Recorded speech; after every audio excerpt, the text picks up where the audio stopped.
Les passionnés automobiles sont friands d'émissions liées à l'automobile, comme Wheeler Dealer France et Vintage Mécanique.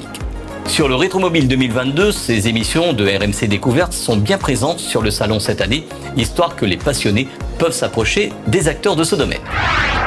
Alors pour être très franc, en fait on est présent à Rétromobile depuis maintenant 4 ou 5 ans. Tous les ans on fait un stand où on essaye de montrer à la fois des véhicules de la saison qui vient de s'écouler et parfois de la saison qui va arriver. Donc là on a 3 véhicules, donc la NSU Aero 80 qui en fait était dans la saison 6 qui a déjà été diffusée il y a quelques mois. La petite 204 de course qui était aussi dans la saison 6 et qui a en plus participé au Tour Auto en 2021 et qui va reparticiper au Tour Auto en 2022. Et puis ce qu'on appelle le teaser de la saison 7, c'est cette DS21 qui elle n'est pas encore connue des gens puisque l'épisode n'est pas encore diffusé. C'est donc un épisode de la future saison 7 qui va être à l'antenne à partir de avril-mai 2022. Voilà, donc là c'est vraiment le teaser de la nouvelle saison. Et puis on essaie de faire ce stand parce que ça permet aussi de réunir les gens de l'équipe qui viennent, qui passent boire un verre, que les gens nous voient en vrai, qu'on puisse discuter, faire des selfies, des autographes, tout ce qu'on veut. Voilà, parce que nous, ce que je dis tout le temps, c'est qu'une émission de télévision n'existe que s'il y a des téléspectateurs derrière.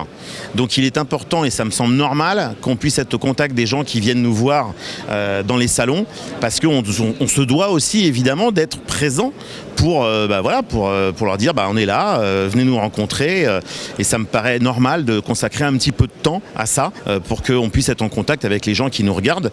Et donc s'il n'y a pas de téléspectateurs, il n'y a pas d'émission. Donc c'est aussi simple que ça. Il est donc normal qu'on passe du temps aussi avec des gens qui nous regardent et puis qui vont nous donner leurs opinions qui sont des opinions parfois avec des interrogations, des choses assez constructives, des remarques parfois qui nous donnent des idées, ça arrive aussi. Donc ça c'est important, voilà. Il y a aussi pas mal de professionnels dont le travail est mis en valeur dans l'émission. Parlez-nous de ces professionnels. C'est important. Donc on avait fait une sorte de casting entre guillemets de différents restaurateurs qui forment les équipes de l'émission. Et moi j'en ai évidemment, il y en a certains que je connais très bien qui sont venus en fait avec moi, d'autres qui avaient été castés indépendamment par les gens qui ont monté l'émission au moment où tout ça s'est réuni. Et on a eu la chance d'avoir, je dirais, une équation qui s'est bien résolue puisqu'en fait les différents restaurateurs de l'émission sont tous très complémentaires.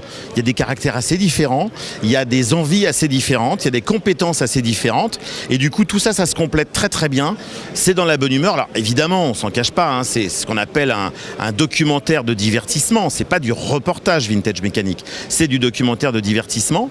Donc évidemment c'est scénarisé, c'est écrit, mais ça n'empêche pas d'être dans le vrai puisque par définition quand on est à s'occuper de restaurer des voitures, on les restaure pour de vrai évidemment, donc on a les vraies problématiques réelles qu'on a nous aussi à titre personnel quand on restaure des voitures.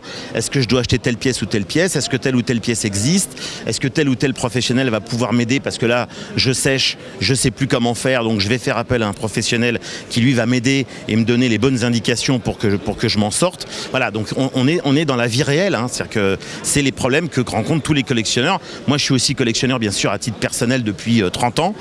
Donc, j'ai eu tout un tas de galères dans ma vie de modeste collectionneur. Donc, c'est des choses que je connais puisque je les ai vécues moi-même.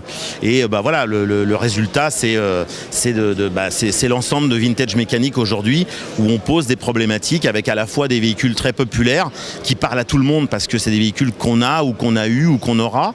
Et puis des véhicules qui sont des véhicules qui font rêver qu'on n'aura sans doute jamais parce que inaccessibles. Et puis, la troisième catégorie que moi j'affectionne particulièrement, c'est les véhicules que j'appellerais un petit peu décalés, qui sont des véhicules soit rares, soit inconnus, soit inattendus, soit bizarroïdes. Et je pense que c'est important aussi, donc on ne se prive pas de faire du machinisme agricole, des véhicules militaires, pourquoi pas un jour un avion, un bateau, une locomotive, enfin tout ce qu'il y a de la mécanique. Voilà. Un grand coucou à tous les amis réunionnais, évidemment. Je sais qu'il y a aussi beaucoup de passionnés sur l'île de la Réunion. Donc je vous embrasse bien fort et je vous dis à bientôt. Et je suis très heureux de savoir que grâce au satellite, on est en contact. Moi, je ne vous vois pas. Vous nous voyez. C'est génial. Dans l'édition de la semaine prochaine, on se rendra sur Moissy-Cramayel pour rendre visite à Céline et David, le garage de Lady Art Car, professionnel qui fait partie du programme Vintage Mécanique. Why do I regret this? In my mind reckless, thoughts are feeling endless. Sitting up I'm breathless, anxiety's infectious. I feel so defenseless, betrayed and embarrassed. I hate being open, I hate being Retrouvez Passion Auto avec Pionnier.re, le spécialiste de l'autoradio. Retrouvez Passion Auto avec Herzaudio.re. Retrouvez Passion Auto avec Autoradio.re par ODRD2SK Audio.